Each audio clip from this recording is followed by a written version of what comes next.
I've had more and more of your questions trickling in about dynasty values, and I figure it's never too early to look at next year, so here we are. These 10 players have a bright future and are in situations that should improve throughout this and next season. Let's get into it. We'll start out with Jacoby Myers. Myers has taken a significant step forward with the Raiders this year, there's no doubt about that. Not only has he racked in an impressive 8 of his 11 red zone targets so far for a team best 5 receiving touchdowns, but Myers could be in line for even more of an opportunity next year. The situation in Las Vegas is not what Davante Adams signed up for, plain and simple. He left a Green Bay franchise that gave him a plethora of winning seasons for what he thought was a great opportunity in Las Vegas. Well, not only did Davante head to a Raiders team that made the playoffs before he got there, but he was leaving to play with his college teammate in Derek Carr. After just 1 year of Adams being in Vegas, that end of the deal has disappeared. Myers has already been so involved. Imagine what happens if Davante Adams jumps ship. Next is Garrett Wilson. I don't have to convince anybody about the talent of Garrett Wilson. That's been proven.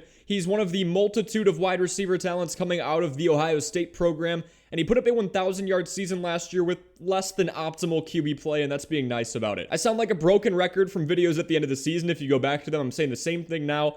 But the QB situation is bound to get better in 2024, at least I would hope at this point. Judging by the fact that Aaron Rodgers is implying he may return from his Achilles tear this year, I would say it's safe to say that Rodgers doesn't plan on hanging up his jersey just yet. Even with the unfortunate circumstances and Zach Wilson's poor play, Garrett Wilson is somehow the wide receiver 22 overall, around where he was last year in standard PPR formats, and he's once again on pace to clear 1,000 receiving yards. He has the second highest target share in the NFL at just over 32%, trailing only A.J. Brown in that category, so at least Zach Wilson is looking his way very often, even if they're not converting all the time. But I have to say, with the performances that Garrett Wilson's been putting up in this situation, I just want you to sit back and imagine the top 10 or even top 5 potential he could have if a Hall of Fame quarterback gets under center, maybe even at the end of this year. Way back when, Jackson Smith-Njigba led the entire nation in yards per route run, sharing the field with Chris Olave and Garrett Wilson at the time at Ohio State. This is another elite talent who just has a bit more volume competition than Olave or Wilson did upon their entrances into the league. Looking at his performance as of late, JSN has been seeing more and more and more usage.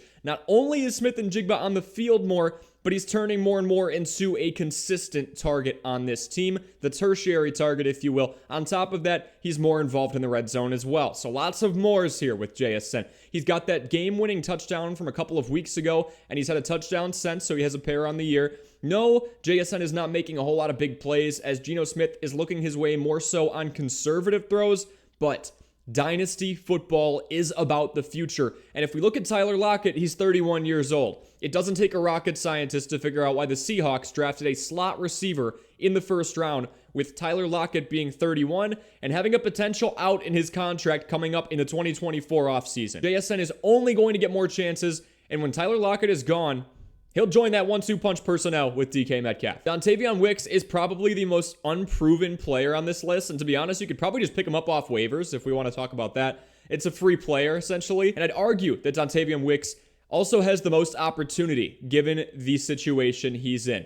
Christian Watson looked like a vertical threat and the decisive number 1 target in Green Bay at the tail end of his rookie year, so in 2022, but he hasn't been available or putting up the numbers that we'd expect once he came back. It's really been a collective effort from the entire Packers receiving core in trying to figure out how to get this offense, but what is the one common denominator with this Packers offense, and specifically the wide receiving core as a whole? I'm 22 years old, and if it wasn't for the fact that these guys have more athletic ability in one finger than I do in my whole body, I would fit right in. Now let's look forward, and I'm not here to declare Jordan Love as a bust or say that he isn't going to be the 3rd straight Hall of Fame quarterback for Green Bay just yet. It's too early to say that. What I will say is the offense looks lackluster. They're obviously inexperienced, just brought up the age thing. The defense is struggling to stop the run, and I do think it'll be a little while until we see this Packers team return to playoff form again. Looking at the rest of this year and into 2024, Dontavion Wicks not only has opportunity amongst a bunch of unproven receivers, but he could be a part of a pass-heavy scheme if Green Bay needs to work from behind a lot, which I think,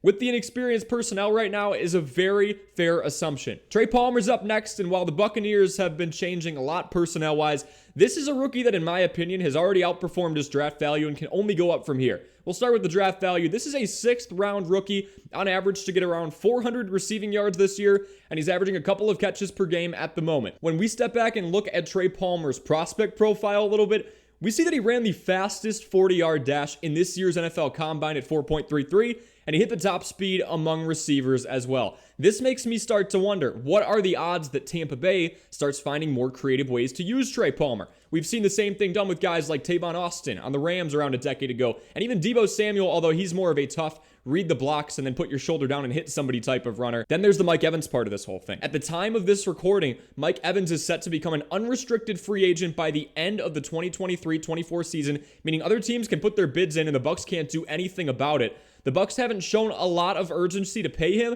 so if all of a sudden Mike Evans ends up not being in Tampa Bay next year, that opens up a world of opportunity for Trey Palmer. Speaking of this Buccaneers squad, I'm going to double up and say that Cade Otton is a level above Trey Palmer considering his increased production in year 2. And look, this guy's actually extra valuable when you consider that he's shown consistency over the course of the last few weeks in a tight end market that, and I've said this before, lacks just that, consistency.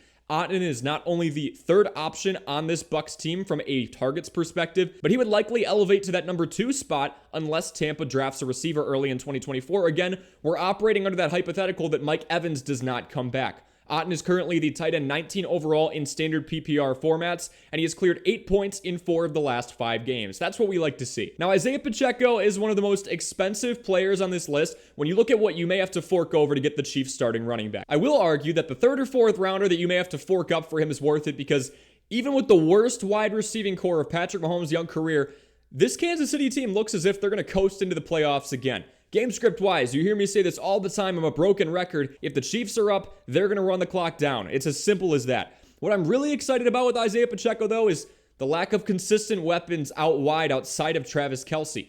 Pacheco has evolved into a more appealing PPR running back than he was last year, and it's not even close. The man has already doubled his target total from last season in half the time, for goodness sake. It shouldn't take much more convincing than that. If the Chiefs go out and invest in another wide receiver, whether it be through the draft or free agency or ahead of next year's trade deadline, yeah, this story dials back a little bit, and all of a sudden Isaiah Pacheco is more appealing in standard and half PPR leagues again than he is in PPR. But right now, the man's an elite pass catcher relative to what he was last year, and Pacheco looks like he has the potential to be a week-in, week-out starter for years, depending on your league format. Tyjae Spears is next. We've talked about Tyjae Spears before, but with Derrick Henry still mostly looking like himself, and we'll dive into the less reps that he's been getting. It's not much, but it's notable. Going out and getting somebody like Tyjae Spears is definitely more of a dynasty move than it is a 2023 move. Spears was taken in the 3rd round this year at number 81 overall, and that's a decent amount of draft capital for a team that has somebody like Derrick Henry in the backfield. We've had nothing but positives from Tyjae Spears when he does take the field. 5.5 yards per carry is absolutely nothing to scoff at. He's being put on the field more and more. We're seeing a healthy dosage of games where Spears is actually out there for 50% of snaps or greater than that. And as we just talked about with Isaiah Pacheco, the receiving upside here makes him even more valuable of an asset. Spears has Henry beaten in targets and just overall pass catching involvement so far in 2023, making him an enticing pick on a team that'll have to move on from their soon-to-be 30-year-old running back at some point. Joshua Kelly is another pick on here that's definitely further down the line, but we can see the Chargers slowly working him into the offense more and more. Now, the offensive involvement for this season is obviously going to be skewed due to the Austin Eckler injury for about a month, but the efficiency is something that has improved year by year. Now, look, this isn't somebody with breakaway speed when we look at Joshua Kelly's prospect profile, and he came up as the type of back that's going to power through contact and give an above average second effort. With that being said, for dynasty players, this fits the mold for more of a strictly on-the-ground back who doesn't run a lot of routes. Yeah, we're talking about standard and half PPR formats. Value-wise, I'll tell you right now that it makes all the sense in the world to submit a bid for Kelly now, because if Austin Eckler doesn't re-sign when he becomes a free agent this spring,